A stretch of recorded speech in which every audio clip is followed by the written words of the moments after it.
Henderson snaps his fingers again, the cheap suit straining across his puffed chest. "Bottled water," he demands, his date shrinking beside him. Esther's stomach clenches. Across the diner, the quiet man watches, and Esther wonders, with a chilling certainty, if he knows what she's thinking. He shouldn't be here. The scent of burnt coffee hangs heavy in the air, a grim promise of another soul-crushing Tuesday.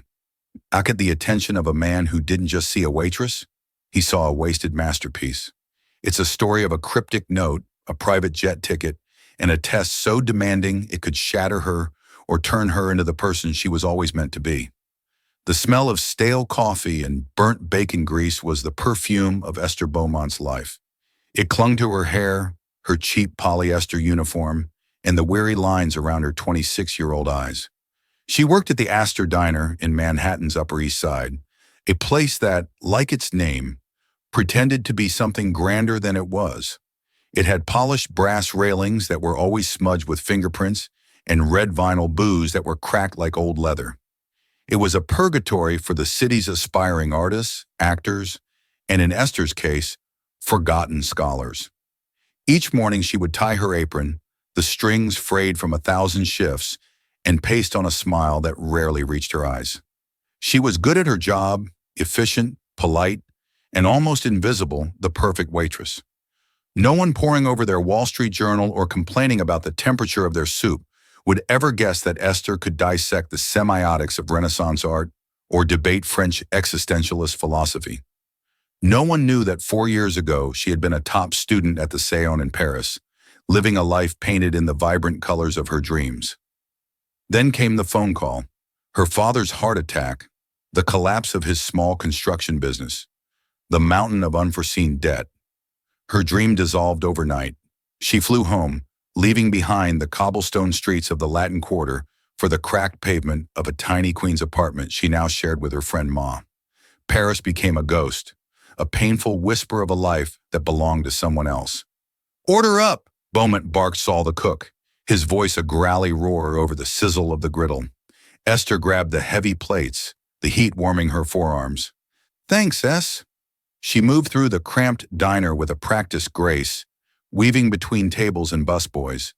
Table 7 was her nemesis today, a man in a pinstripe suit, probably in his late 40s, who had already sent back his orange juice because it had too much pulp. His name was Mr. Henderson, and he was trying desperately to impress his much younger date and make sure the steak is medium rare, he'd ordered earlier, snapping his fingers. "Not medium, not rare. If it bleeds, I'm sending it back. If it's gray, I'm sending it back. Got it, sweetheart?" Esther had just smiled. "Perfectly clear, sir." As she navigated the lunchtime rush, her eyes briefly scanned the room. In the far corner booth, a man sat alone. He was different from the usual Ader crowd. He wasn't on his phone or trying to be seen. He was just watching. He was dressed in a simple dark gray cashmere sweater and charcoal trousers. There was no flashy watch, no ostentatious display of wealth, but the cut of his clothes and the quiet intensity in his gaze spoke of a different world. He nursed a single black coffee, and every time she passed, she felt his observant eyes on her. It wasn't creepy, just analytical. She'd pegged him as a writer, or perhaps a professor. He had an air of quiet contemplation about him. "2 more coffees for table 9, Maya whispered as they crossed paths near the kitchen. "And Henderson is asking for you again. He says his water tastes too municipal." Esther sighed, rubbing her temple. "Of course he does. I'll get the bottled water." It was just another Tuesday, a relentless cycle of pouring coffee, taking orders, and absorbing the casual condescension of people who had never known what it felt like to choose between paying the electricity bill and buying groceries. She moved toward Henderson's table, her tray of water bottles balanced perfectly, unaware that this mundane, soul-crushing Tuesday was about to cleave her life in two. The man in the corner took a slow sip of his coffee, his gaze following her, a flicker of something unreadable in his eyes. He wasn't just watching a waitress, he was waiting. The bell above the diner door chimed, announcing a new arrival. An elderly woman, looking flustered and out of place, stepped inside. She clutched a large handbag, her eyes wide and scanning the chaotic room as if she'd walked into a foreign jungle. Her clothes were elegant but simple. A classic trench coat over a silk scarf, suggesting a tourist who had taken a wrong turn off Madison Avenue. She approached the host stand, where a new hire, a teenager named Kevin, was struggling to manage the seating chart. "A table? Silv play?" she asked, her English heavily accented and uncertain. Kevin stared at her blankly. "A what table?" "For one." "Silv play?" she repeated, her voice trembling slightly. Yeah, hold on," Kevin mumbled, not looking up from his list. The woman waited, looking increasingly distressed. She tried again, this time in her native tongue. A rapid-fire stream of French, explaining she was lost. Her phone battery was dead, and she was supposed to meet her tour group at the Met, but she thought it was the Guggenheim. Kevin just shook his head. "Sorry, lady, I don't speak whatever that is. Spanish." From his table, Mr. Henderson let out a loud theatrical sigh. "Oh, for heaven's sake, let a man of culture handle this." He pushed his chair back and stood up, puffing out his chest as he approached the woman. "Bonjour, madame," he said, his accent a grotesque caricature. I can help you. You, want a table?" The French woman just looked more confused. Esther, who was delivering a basket of bread to a nearby table, felt a hot flush of secondhand embarrassment. It was painful to listen to. Henderson was butchering the language, turning its beautiful lyricism into a clumsy assault on the ears. Voulez-vous? Sit down," he continued, gesturing wildly at an empty table. Esther couldn't stand it anymore. It was more than just his terrible French. It was his arrogance, his smug satisfaction in making a spectacle of this poor, lost woman. It was the same condescension he'd shown her all afternoon. Something inside her, the part of her that remembered strolling along the sand and debating Foucault, finally snapped. She placed the bread on the table, wiped her hands on her apron, and approached the elderly woman. The man in the corner booth. Alexander Sterling leaned forward ever so slightly, his coffee cup paused halfway to his lips. Esther looked at the woman and smiled gently, and then she spoke. The voice that came out was not the tired, flat voice of a New York waitress. It was a voice from another life, a voice that was as smooth and clear as a bell. "Madame," she began, her Parisian accent, flawless and pure. "Perdu, madame, pardon." "Me for the interruption. This man doesn't understand you. May I help you?" "You seem lost." The room seemed to fall silent around their small group. Henderson's jaw went slack. His date stared at Esther with wide, disbelieving eyes. S peeked out from the kitchen window. The French woman's face, however, lit up with profound relief. "Oh, mon Dieu, oui!" she exclaimed, her hand flying to her chest. She launched into her story again, but this time the words found a safe harbor. She explained her confusion about the museums, her dead phone, her worry about her tour group leaving without her. Esther listened patiently, nodding and offering reassuring words. "Madame Songe," she said soothingly. "Don't you worry, madame. Everything will be all right." She turned to Kevin. "Kevin, can you seat this lady at table 12, please, and bring her a glass of water and a menu?" Then she turned back to the woman. "Please have a seat. Let me use my phone to call your tour guide. What is the name of the company?" While the woman, whose name was Madame Dubois, fumbled in her purse for the tour company's brochure, Esther turned to face Mr. Henderson. His face was a mottled shade of red, a mixture of fury and humiliation. "If you'll excuse me, sir," Esther said, her voice reverting to its polite, professional tone, "I'll get you that bottled water now." She didn't wait for a reply. She walked away, leaving him standing there, utterly deflated. She retrieved her phone from her locker, made a quick call, and sorted out Madame Dubois' predicament. The tour bus was waiting for another hour. She gave the woman clear directions written down on a napkin to a taxi stand just a block away. Madame Dubois was awesome in her gratitude, pressing a crumpled $20 bill into Esther's hand, which Esther gently refused. "C'est le voyage. It's my pleasure, madame. Have a safe trip." As Madame Dubois left, a sense of quiet satisfaction settled over Esther. For the first time in a long time, she felt like herself again. She had forgotten what that felt like. She went to clear Henderson's table, expecting him to be gone. He was, but he'd left a paltry $1 tip on a $100 bill. She wasn't surprised. What did surprise her was that the man in the corner booth was also getting up to leave. He caught her eye as he slid on a tailored navy blue coat. He gave her a small, almost imperceptible nod, a look of profound appraisal in his eyes. He left a crisp $100 bill on his table for a $3 coffee and walked out without a word. Esther pocketed the generous tip, feeling a small thrill of victory. She thought that was the end of it, a brief, satisfying moment of rebellion in an otherwise gray existence. She had no idea it was only the beginning. The rest of the shift passed in a blur of routine. The diner emptied out the frantic energy of the lunch rush, replaced by the quiet hum of the late afternoon. Esther refilled salt shakers, wiped down sticky ketchup bottles, and tried not to think about Mr. M. Henderson's sneer or the surprising weight of the quiet man's gaze. She was just Esther, the waitress. Then the flicker of the sore-born student had been hold just that, a flicker. When her shift finally ended at 5 p.m., she felt the familiar ache in her feet and the deeper ache in her soul. She slung her worn messenger bag over her shoulder and headed for the back exit. "Hey, Beaumont." She turned. It was S wiping his hands on his greasy apron. He was holding something, a sleek black envelope. The quiet guy, the one in the corner booth.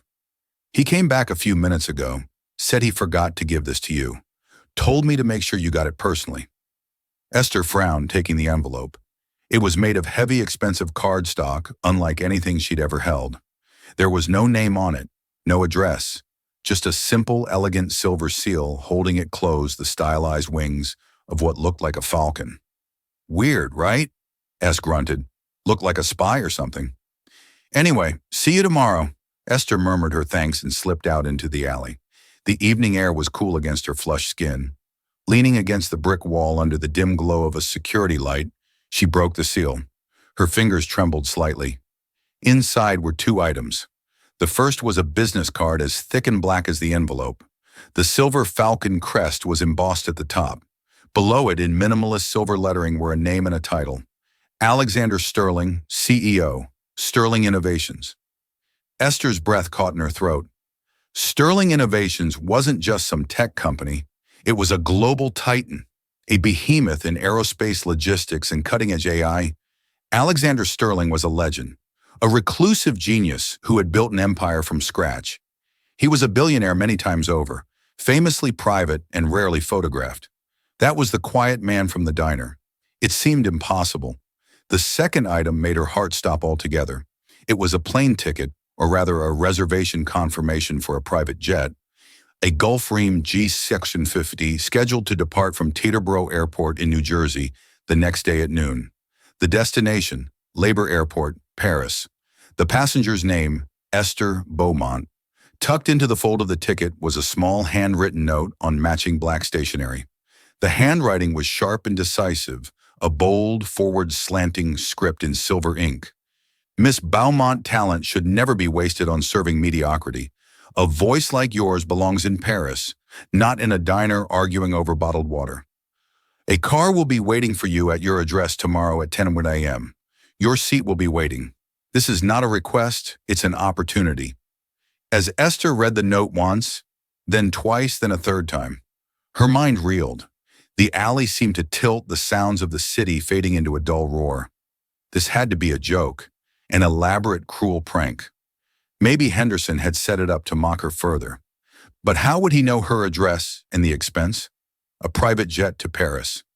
She stumbled home in a daze, the black envelope clutched in her hand like a talisman. When she burst into her tiny Queens apartment, Maya was on the couch scrolling through her phone while a reality TV show blared in the background. "Whoa, you look like you've seen a ghost," Maya said, looking up. Esther didn't speak. She just walked over and laid the contents of the envelope on the coffee table. The business card, the jet ticket, the note. Maya picked up the card. Sterling Innovations. Isn't that? Her eyes widened. She read the note, then looked at the ticket. She looked back at Esther, her mouth agape. "Cleo, what is this?" "I don't know," Esther whispered, sinking onto the couch. "It's insane. He was there at the diner. The guy I told you about who left the $100 tip." Maya's initial shock quickly morphed into deep-seated suspicion. She was a paralegal, pragmatic, and protective by nature. Okay, hold on. A strange billionaire leaves you a private jet ticket to Paris, Esther. This is every red flag in the book. This is how horror movies start. Human trafficking, a weird cult, some kind of creepy, pretty woman fantasy. You cannot be serious. I know. I know, Esther said, running a hand through her hair. It's crazy.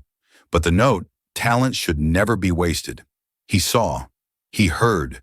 He heard you speak French. Maya counted, standing up and pacing the small living room. That's it. For all you know, this guy has some bizarre fetish. Esther, you don't know anything about him. He's Alexander Sterling, Esther said quietly. He's one of the most famous businessmen in the world. He's not some random creep. Rich people can be the biggest creeps of all, Maya shot back. And how did he get your address? That's what I want to know. That's not just observant. That's investigative. It's stalker-level stuff. The question hung in the air, heavy and unnerving. How did he know where she lived? Esther's mind raced. He must have had someone follow her or run her name through a database, and the ease with which he had pierced the veil of her anonymity was terrifying. But beneath the fear, something else was stirring. A wild, dangerous hope. Paris. The word alone was a physical ache in her chest. The ticket on the table wasn't just a piece of paper. It was a doorway back to the life that had been stolen from her. It was a chance. It was everything. What if it's real? Esther asked, her voice barely a whisper. What if it's just an opportunity like he said? And what if it's a trap? Maya retorted, her arms crossed. You throw away your job, your life here on the whim of a man you met for 5 seconds. For a cryptic note, be realistic. Esther looked around the cramped apartment at the peeling paint on the walls, the stack of overdue bills on the counter. She thought of her uniform hanging by the door, smelling of grease. This was her reality. It was safe, predictable, and it was slowly suffocating her. The note said, "This is not a request." It felt like a command, but also a challenge to be more than what she had become. The fear was real. Maya's warnings were logical, but the pull of Paris, the intoxicating possibility of escape, was stronger. It was the most terrifying decision of her life. She looked at Maya, her oldest friend, her anchor in this difficult life. I think I have to go. Esther said the words tasting strange and foreign on her tongue. I have to know. The next morning was a whirlwind of anxiety and adrenaline. Esther called the diner and quit, her voice shaking as she left a message for her manager, Mr. Davies. She imagined his annoyance, his casual dismissal of her as just another flaky waitress. The thought which would have bothered her yesterday felt strangely liberating today. Packing was a surreal experience.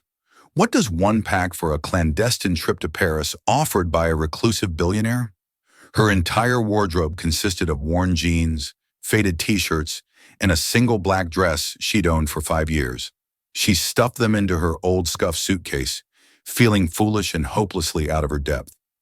Maya watched her, a storm of worry on her face. I ran a background check on him, or tried to. He's a ghost. No scandals, no tabloid fodder, just business articles and philanthropy announcements. He's either a saint or very, very good at hiding things. Maybe he's just private, Esther said, trying to convince herself as much as Maya. Private people don't summon waitresses to Paris with anonymous notes, Mia shot back. I'm serious, Chloe. I put a tracking app on your phone. Don't you dare turn it off. And I want you to check in with me every 3 hours. If I don't hear from you, I'm calling the embassy, the GERM, the CIA. I swear to God, Esther hugged her friend tightly, grateful for her fierce loyalty. I'll be careful, I promise. At precisely 1000 a.m., a black Mercedes-Benz S-Class sedan, so silent it seemed to materialize out of thin air, pulled up to their apartment building. A chauffeur in a crisp black suit stepped out and opened the rear door. He didn't ask for her name. He simply nodded and said, Miss Beaumont, we are ready when you are. The ride to Teterboro Airport was silent and smooth. Esther stared out the tinted windows at the city rushing by, feeling a profound sense of detachment, as if she were watching a movie of someone else's life. They didn't go to the main terminal, but to a private executive hangar. There, gleaming on the tarmac, was the Gulfstream G650. It was a vision of power and grace, larger and more imposing than she could have ever imagined. A flight attendant, with a warm smile, greeted her at the steps. "Welcome aboard, Miss Beaumont. Mr. Sterling has arranged everything for your comfort. May I take your bag?" The interior of the jet was a study in understated luxury. Cream leather seats, polished mahogany wood, and subtle silver accents that echoed the Falcon crest. It was more like a flying luxury apartment than an airplane. She was the only passenger. As the jet taxied down the runway, Esther's heart hammered against her ribs. This was it, the point of no return. The engines roared and the plane surged forward with incredible force, pressing her back into her plush seat. Within moments they were airborne, climbing steeply into the clouds. Below her, New York City shrank the diner. Her apartment, her old life, all of it vanishing into a haze. She was untethered, suspended between the world she knew and a future that was a complete and terrifying unknown. The flight attendant served her a lunch that was better than any meal she had ever served at the Astor Diner. Poached salmon, asparagus with hollandaise, and a glass of champagne that fizzed like liquid stars on her tongue. It all felt like a dream. She half expected to wake up to the sound of her alarm clock in her tiny queen's bedroom. But 7 hours later, the dream continued. As the jet began its descent, the lights of Paris emerged from the darkness below, a glittering carpet of gold and silver. The Eiffel Tower, lit up in its nightly spectacle, pierced the sky like a diamond needle. A lump formed in Esther's throat. She was back. After 4 years of yearning, she was finally back. They landed at Labor, the private airport north of the city. There was no customs line, no baggage claim. Chaos. She was escorted from the plane directly to another waiting car, another silent chauffeur. They drove through the streets of Paris, past familiar landmarks that made her heart ache with a bittersweet nostalgia. The Arc de Triomphe, the Chaise. It was all as beautiful as she remembered. The car, however, didn't stop at a hotel. It pulled up to a set of imposing wrought iron gates that opened onto a private tree-lined cobblestone drive. At the end of it stood a magnificent hotel particular, a grand private Parisian mansion in the 16th arrondissement. It was a palace of limestone and slate, its windows glowing warmly in the night. The chauffeur opened her door. "Welcome to Mr. Sterling's Parisian residence, Miss Burma." Her legs felt weak as she walked up the stone steps. The massive oak door swung open before she could touch it. Standing in the grand marble-floored foyer was Alexander Sterling. He was dressed in a simple dark sweater and trousers, just as he had been in the diner. Up close, she could see the faint lines of fatigue around his sharp, intelligent eyes. He was younger than she'd thought, perhaps in his late 30s. "Miss Beaumont," he said, his voice a calm, low baritone. "Welcome to Paris. I trust your flight was comfortable." "Yes, thank you," she stammered, feeling small and out of place in the cavernous hall with its soaring ceilings and priceless-looking art. "Mr. Sterling, I don't understand any of this." "I know," he said, a faint smile touching his lips. "Clarity is the purpose of your visit, but first you must be exhausted. My housekeeper will show you to your room. We can talk in the morning." He gestured and a woman in a gray uniform appeared. As Esther followed her up a sweeping staircase, she glanced back. Alexander Sterling was watching her with the same unreadable, analytical expression he'd had in the diner. He hadn't explained a thing. The mystery, she realized, was only getting deeper. This was not a gift. It was a prelude. Esther awoke to the unfamiliar sensation of sleeping on sheets with a thread count higher than her monthly rent. Sunlight streamed through tall French windows, illuminating a bedroom that was larger than her entire queen's apartment. It was exquisitely decorated in shades of cream and soft gray, with a small marble fireplace and a private balcony overlooking a manicured garden. A fresh kvass and a cup of coffee were already waiting for her on a small table. It was a beautiful cage, and she was still a prisoner of confusion. After dressing in her one good black dress, which now felt woefully inadequate, she made her way downstairs. She found Alexander Sterling in a vast book-lined study, reviewing documents on a sleek, transparent tablet. He looked up as she entered, gesturing for her to sit in one of the leather armchairs opposite his large desk. "Good morning," he said, Please have a seat, Mr. Sterling. She began, her voice firmer than she expected. I appreciate the flight and the accommodations, but I need to know why I'm here. This is abnormal. Direct. I appreciate that, he said, setting his tablet aside and giving her his full attention. You are here, Miss Beaumont, because I am in need of a very specific skill set. A skill set I believe you possess despite your current employment. Before he could elaborate the study, doors opened. A woman entered, her heels clicking decisively on the polished parquet floor. She was tall, impossibly chic, and radiated an aura of intimidating authority. She wore a perfectly tailored Christian Dior suit, and her dark hair was pulled back in a severe shiny. Her eyes, the same piercing gray as Alexander's, swept over Esther with a cool, dismissive glance. Alexander, you're late for the Leffy preliminary, she said, her voice crisp and laced with an accent that was a hybrid of British boarding school and American corporate law. She stopped and looked at Esther again, a flicker of annoyance crossing her features. Is this her? The waitress? Alexander's face remained impassive. Esther Beaumont. This is my sister, Isabel Sterling. She's the Chief Operating Officer of Sterling Innovations. Isabel, this is Miss Beaumont. Isabel offered a smile that was as sharp and cold as a shard of glass. A pleasure, though I confess I don't quite understand the purpose of this experiment, Alexander. She turned her gaze back to Esther. My brother has a pant for seeing potential in the most unlikely of places. He seems to think that because you can speak French, you can solve a multi-billion-dollar problem for us. Esther's head was spinning.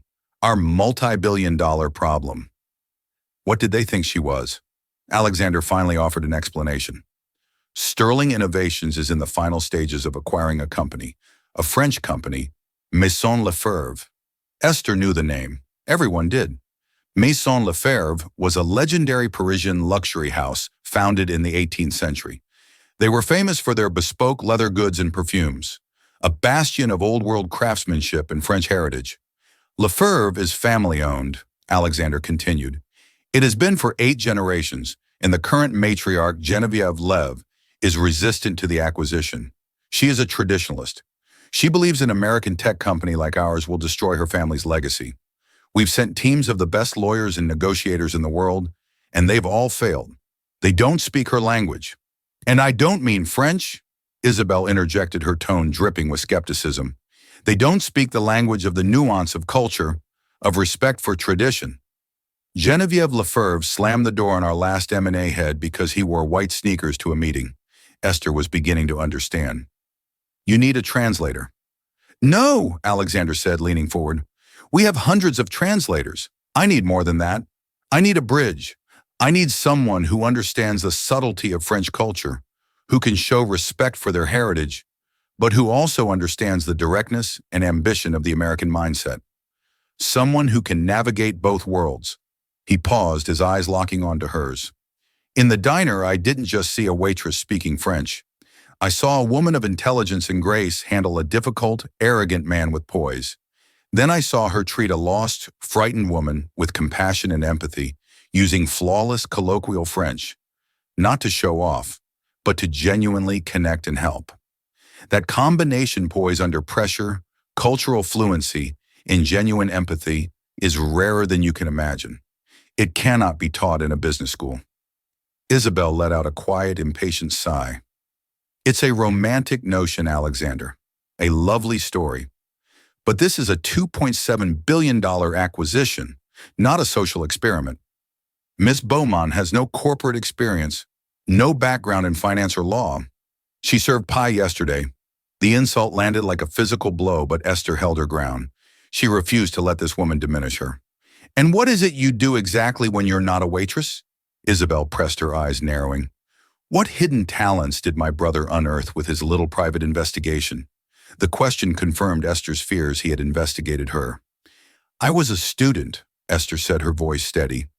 Here at the Sorbonne, I studied art history and French cultural studies. I had to leave before I could finish my degree due to a family emergency. Alexander nodded slowly, as if this confirmed something he already knew. Isabel, however, looked unimpressed. So, you're a college dropout? She stated flatly. My sister lacks a certain subtlety, Alexander said, shooting a warning look at Isabel. Here is the situation, Miss Beaumont. This is not a vacation. It is for all intents and purposes a job interview. The most unorthodox job interview of your life. I want you to be part of the team meeting with Geneviève Lefebvre and her family. I don't want you to negotiate finances. I want you to listen, to observe, to build a bridge where we have only found walls. And if I succeed, Esther asked, if you help us secure this deal, Alexander said, I will create a position for you at this company, Director of Cultural Integration for our European acquisitions. You will have a new life, a salary that will solve any family debt you might have, and a career that utilizes your actual talents.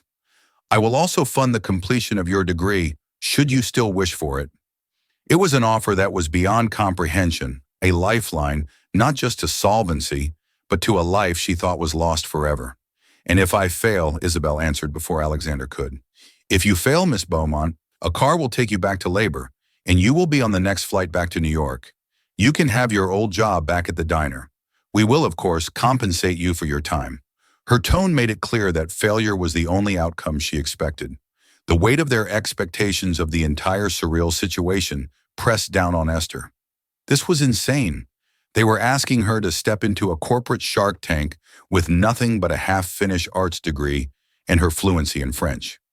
It was an impossible task. But then she thought of the diner, the grease, the condescension, the slow grinding death of her spirit. Failure here meant returning to that. Success meant everything. She looked from Isabel's cold, challenging stare to Alexander's quiet, expectant one. She took a deep breath. When is the meeting? She asked. The next 2 days were a brutal high-speed education in the world of corporate acquisitions. Esther was given an office in Sterling's Parisian headquarters on the Place Vendôme, a space with a view that was probably worth more than she had earned in her entire life. She was buried under an avalanche of files, financial reports, market analyses, legal documents, and most importantly, a thick dossier on Geneviève Lefebvre and her family. She devoured every page. She learned that Geneviève was 78 years old, a widow, and had run the company with an iron fist for 40 years. She was a legend in the fashion world, a purist who despised the modern trends of fast fashion and influencer marketing. The dossier was filled with failed attempts by other companies to acquire Maison Lefebvre. Geneviève had dismissed them all as vulgar merchants who wouldn't know a Birkin from a bucket. Isabel made her disdain for the situation clear. She would periodically enter Esther's office, quiz her on obscure financial data, and point out her lack of experience. Do you even know what EBITDA means, Miss Beaumont? She'd ask, a smug look on her face. No, Esther admitted honestly. But I know that Madame Lefebvre's favorite artist is Jean-Honoré Fragonard, that she believes the soul of her company resides in the specific stitching technique developed by her great-grandfather, and that she sees this deal not as a financial transaction, but as the potential orphanage of her family's legacy. Perhaps that is more important than earnings before interest, taxes, depreciation, and amortization. The response left Isabel momentarily speechless, which gave Esther a small surge of confidence. She knew she couldn't compete on their turf. She couldn't talk finance or law, but she could understand people. She could understand culture. That had to be her strength. The day of the meeting arrived. Esther was a bundle of nerves. A stylist summoned by Alexander had provided her with a simple, elegant navy blue dress by a discreet French designer and low heels. Understated, respectful, the stylist had advised. The meeting was to be held at the Lefebvre flagship store on the Rue Chenor, a hallowed space that felt more like a museum than a shop. As their car pulled up, Esther could see a small army of lawyers and executives from Sterling Innovations waiting on the sidewalk, all looking tense. Alexander, Isabel, and Esther got out of the car. Alexander gave Esther a reassuring nod. Remember, you are not here to speak for me. You are here to listen for me. Isabel simply sniffed. Try not to spill anything. They entered the building. The air inside was silent and smelled of expensive leather and jasmine. They were led up a private elevator to a formal salon on the top floor. And there, sitting in a Louis XV 16th armchair, was Geneviève Lefebvre. She was a small bird-like woman with sharp, intelligent eyes and perfectly coiffed silver hair. She was flanked by her 2 sons, both stern-faced men in their 50s. Introductions were made when Esther was introduced as part of our cultural liaison team. Genevieve's eyes lingered on her for a moment, a flicker of curiosity in their depths. The meeting began, and it was a disaster. Isabel, taking the lead, launched into a slick presentation filled with charts and projections about synergy, global market expansion, and shareholder value. She spoke with a cold corporate precision that clearly grated on Madame Lefebvre. The matriarch listened, her face an unreadable mask. After 15 minutes, she held up a delicate, age-potted hand. "Enough, Mademoiselle Sterling," she said, her voice soft, but carrying immense authority. "I have heard these words before. They are empty numbers on a page. You talk of expanding my brand. You speak of it as if it is a chain of coffee shops. You do not understand what we do here. The soul." Isabel's professional smile tightened. "Madame Lefebvre, with all due respect, the soul of a company does not pay its employees or fund its growth in a competitive global market." It was the wrong thing to say. A chill descended upon the room. Madame Lefebvre's son, Antoine, spoke for the first time. "My mother finds your approach aggressive, mademoiselle." The meeting devolved from there. The two sides were speaking different languages, just as Alexander had predicted. The Sterling team talked about efficiency and profit. The Leff family talked about heritage and art. Esther remained silent, watching and listening. She noticed the small details. She saw how Madame Lefebvre's hand rested on a particular leather-bound book on the table beside her. She noticed the painting on the wall behind her. Not a famous masterpiece, but a beautiful, intimate portrait of a woman in 18th century dress. It had the soft, romantic style of Fragonard, the artist mentioned in the dossier. As the meeting was about to end in a complete stalemate, Esther felt a desperate urge to do something. This was her one shot. Alexander caught her eye and she saw the question in his gaze. He gave her the slightest of nods. "Permission." "Madame Lefebvre," Esther said, her voice quiet but clear. The entire room turned to look at her. "Forgive my interruption." She stood up and walked not toward the negotiating table, but toward the painting on the wall. "This is a beautiful piece," she said, speaking in French. Her accent, so different from the formal textbook French of the translators, seemed to warm the air. "The brushwork is so delicate. It reminds me of Fragonard, but it's more intimate, less theatrical." "Is it a family piece?" Genevieve Lefebvre's austere expression softened for the first time. She looked surprised and intrigued. "You have a good eye, mademoiselle. That is a portrait of my great-great-great-grandmother painted by one of Fragonard's lesser-known students. It is my most treasured possession." "She is reading," Esther observed, looking closer. It was unusual for a woman to be painted reading in that era, unless she was a great intellectual. She must have been a remarkable woman. "She was Madame Lefebvre," said a note of pride in her voice. "She is the one who convinced her husband, a simple saddle-maker, to create the first handbag for Queen Marie Antoinette. She was the true founder of our house, her vision." Isabel was staring at Esther, her mouth slightly open, a look of utter disbelief on her face. The lawyers were shuffling their papers, confused by the sudden turn in conversation. Esther turned from the painting to face Madame Leff. "Mr. Sterling's company is built on technology and data. It is a world of numbers. But he understands that a legacy like yours is not built on numbers. It is built on vision, the vision of a woman like her." She gestured to the portrait. "He does not want to erase that vision. He wants to give it a new voice, to share it with a world she could never have dreamed of. A company without a soul is just a machine. You are the soul of Missin Lev. He is not here to buy a machine. He is here to protect a work of art." She had used the word art. She had connected the present to the past. She had shown that she saw not just a brand, but a story. Silence filled the room.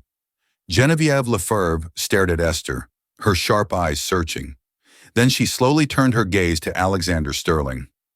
"Your father was a builder. Was he not Mercier Sterling?" she asked. Alexander, who had remained silent, finally spoke. "He was a carpenter. He taught me that the foundation is everything." Madame Lefebvre nodded slowly.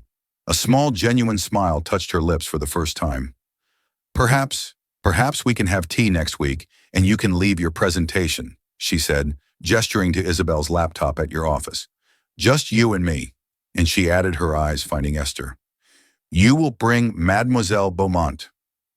The walk back to the car was surreal. The Sterling executives were buzzing with excitement, clapping Alexander on the back.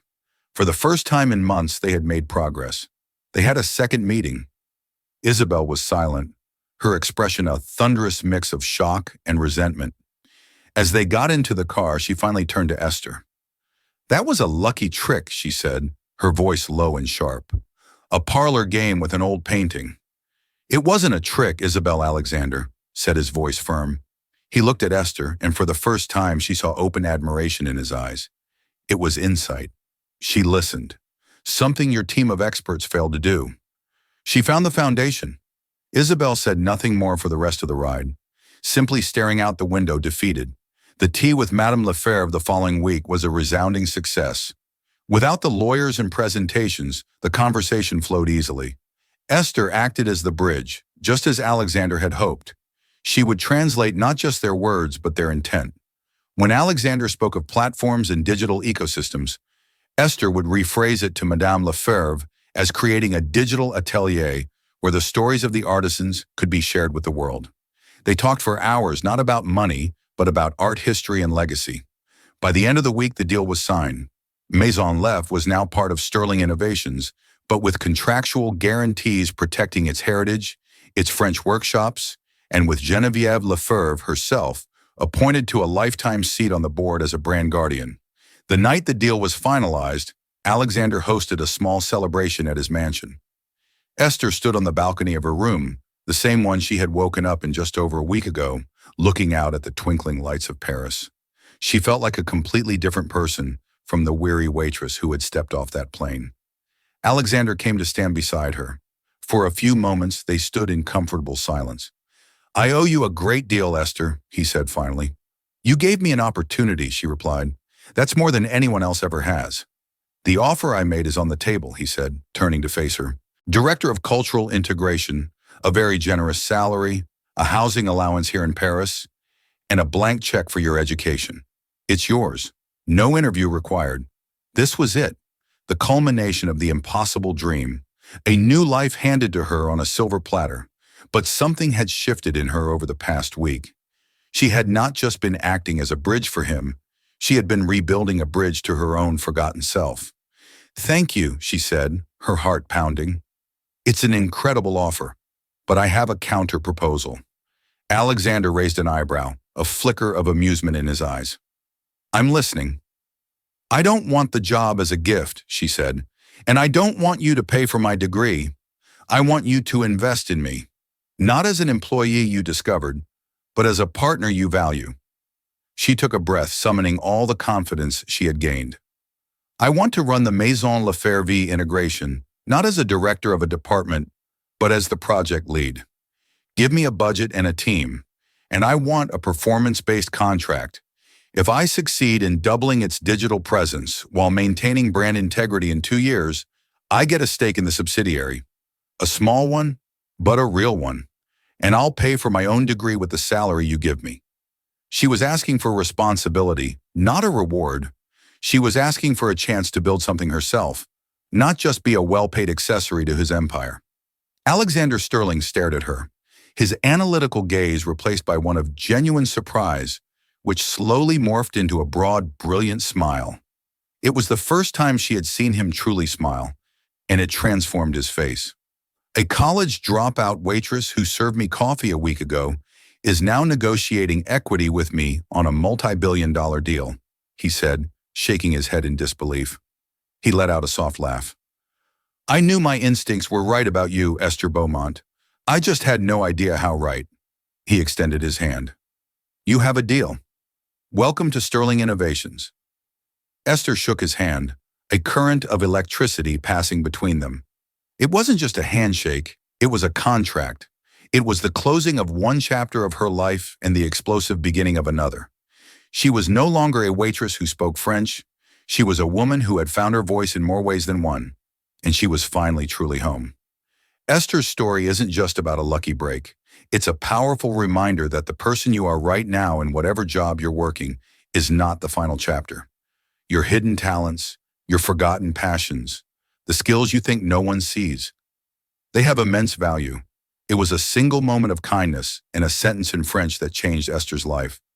But it was her courage to step onto that jet, her intelligence to see the real problem, and her confidence to demand her true worth that secured her future. What hidden talent do you have that the world just hasn't seen yet? What would you have done if you found that black envelope?